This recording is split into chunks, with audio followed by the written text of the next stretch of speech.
Hi, my name's Colleen Sloan. I'm the author of the Log Cabin Grub cookbook series, and I want to work with you today and show you some things with Dutch oven cooking and the Volcano stove. I want to start from basics because I have a lot of people tell me that this is a tough thing to do, but it is not. The Dutch oven cooking is probably the healthiest kind of cooking that you can do, and I enjoy doing it because it's so easy. To start with, let me show you what a basic Dutch oven looks like when you get it fresh from the factory.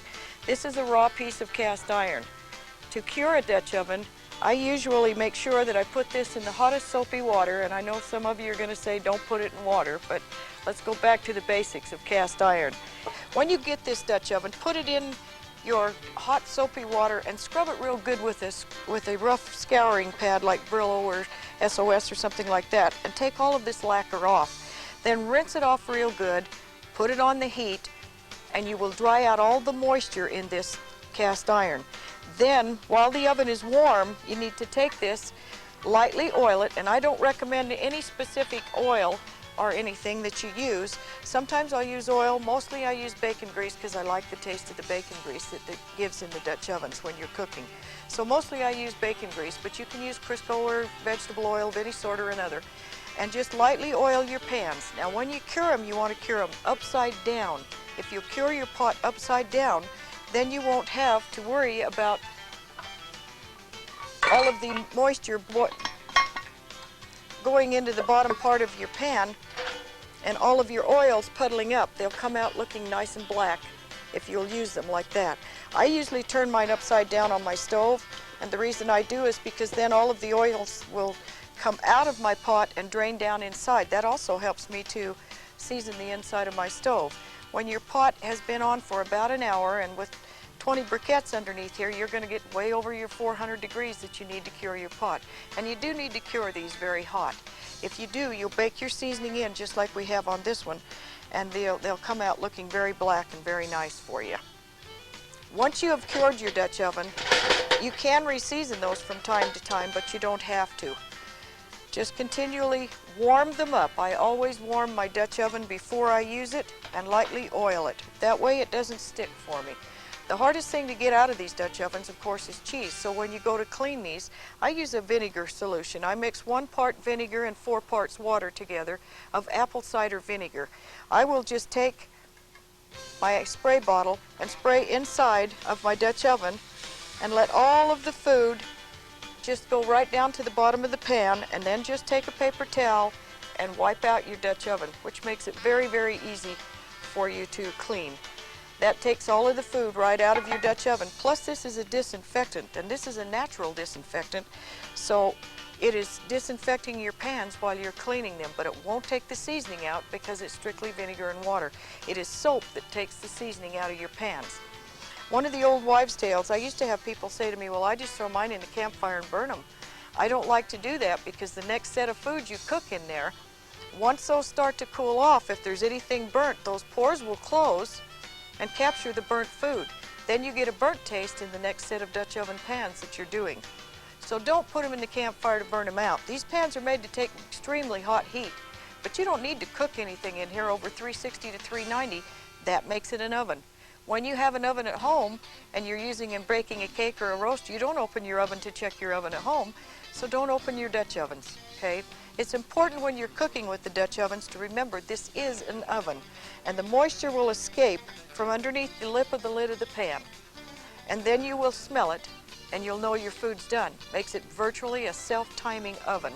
So these are made to cook with and be easy.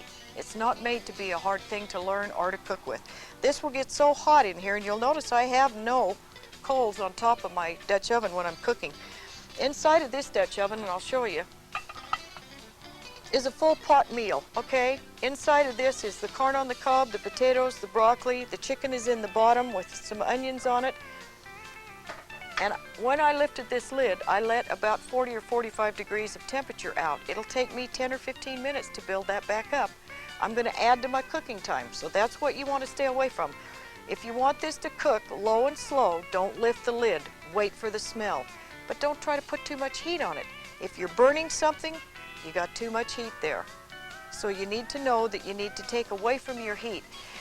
Dutch ovens were made to cook from the walls out. You see, cast iron with the pores stay closed. And those pores don't open until you get way above 200 degrees. Then your pores begin to open and all your seasoning comes out. Your moisture goes into your pan and circulates until your food is done. When your food is done, that's when you'll see the moisture escape and you'll smell it. When you can smell that food, it's cooked. So let it be a self-timing oven like it's supposed to be for you, and don't keep lifting your lid. If you've ever cooked potatoes and they've been real mushy, you open it and stir it.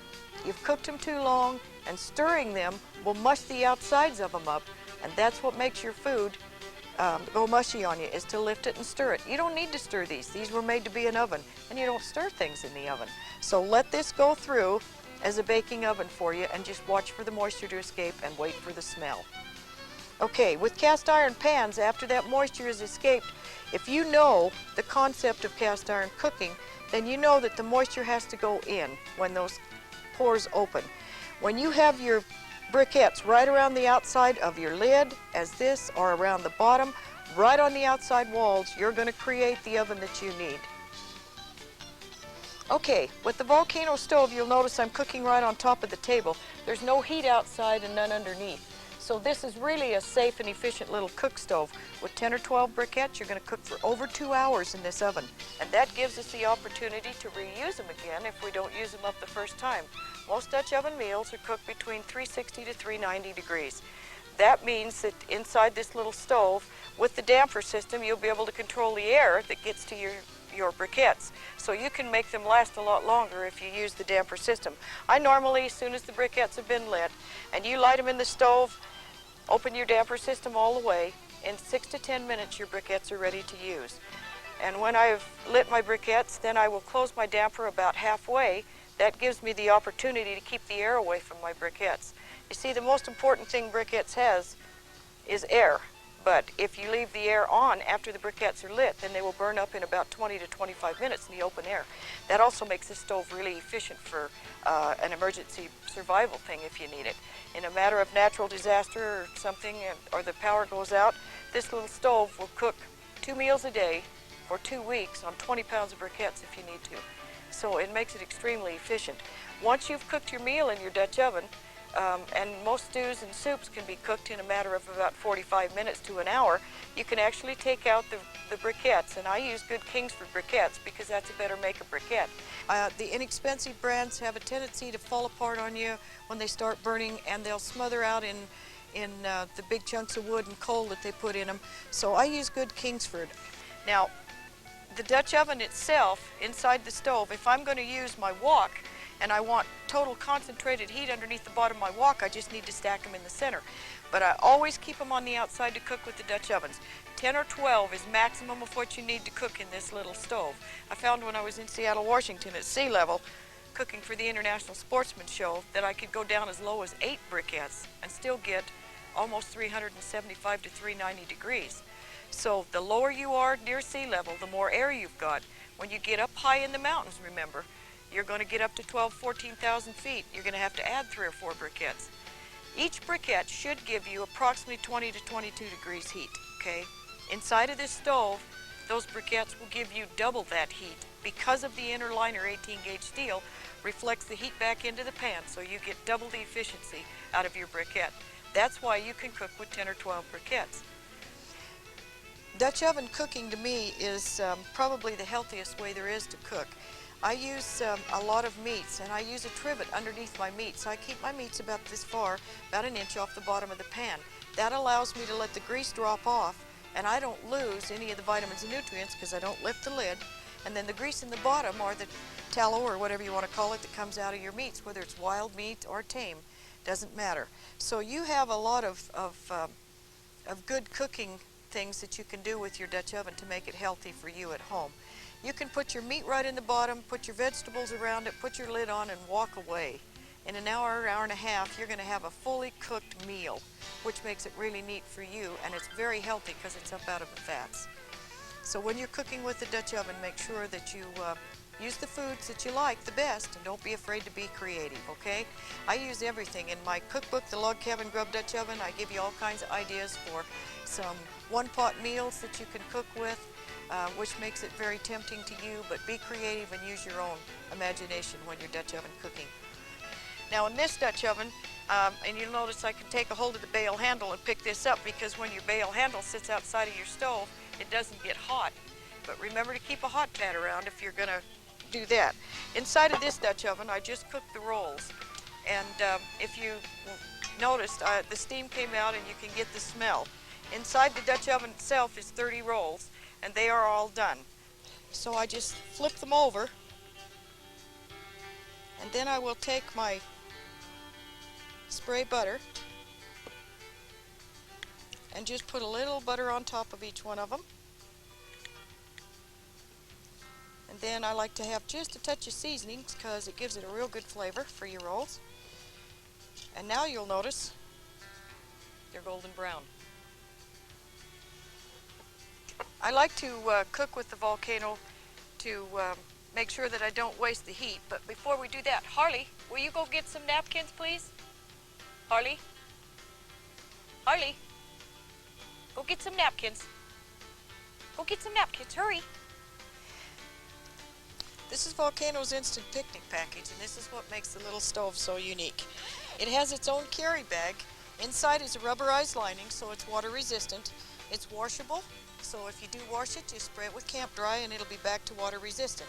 I put in my paper towels, I put in my briquettes, I carry my cookbook, I make sure I have my seasonings, the handle that goes with the stove, the handy ring, and of course we got the nice heavy duty trivet that fits down inside to keep your meats out of the grease. And then you've got to remember to take your spatula and your matches. This is the wind ring that goes with it, and this of course fits on top with the barbecue grill so you can keep the dirt out of your meat when you're cooking, or to use it with stacking Dutch ovens. That's what makes the little stove so unique. Don't forget your cooler with your food. This is the cast iron wok that you can use, and you can use any wok on here if you'd like to, that you have at your own home. This is Lodge's cast iron wok. This is the skillet that you can also use on the Volcano stove, and you can use any size skillet that you have at your house. This is the wire basket that also fits on the Volcano stove, and you can use this for your fish or your hot dogs or your hamburgers to use over the top of your Volcano. Hi, Harley. Oh boy, come here. Thank you for bringing the napkins. Gosh, that was right nice of you to bring them back. Thanks for watching our video. Appreciate you dropping by. Enjoy your Dutch oven cooking. Don't forget your picnic package. Be sure you pick up your cooler with food. Oh, don't forget your matches. Well, you think you want a taste of this biscuit?